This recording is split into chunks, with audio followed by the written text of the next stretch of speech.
पुढची बातमी आहे बीड प्रकरणाशी संबंधित। बीडमधल्या मस्साजोगचे सरपंच संतोष देशमुख हत्या प्रकरणी उद्या मुंबईमध्ये आंदोलन करण्यात येणार आहे।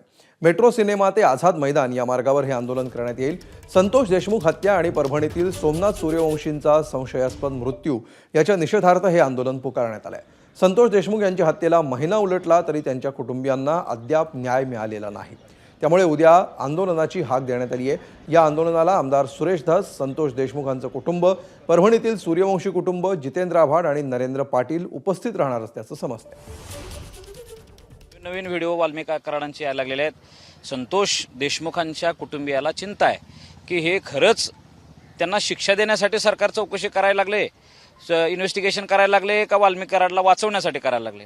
म्हणून मराठा समाजाने ठरवलेलं आहे की जोपर्यंत न्याय मिळणार नाही तोपर्यंत मराठा समाज हा आक्रोश करत राहील आणि त्याच उद्देशानं उद्याचा मुंबईच्या जनतेनं आयोजित केलेला महाआक्रोश मोर्चा इथं आझाद मैदानावरती होणार आहे। एबीपी माझा, उघडा डोळे बघा नीट।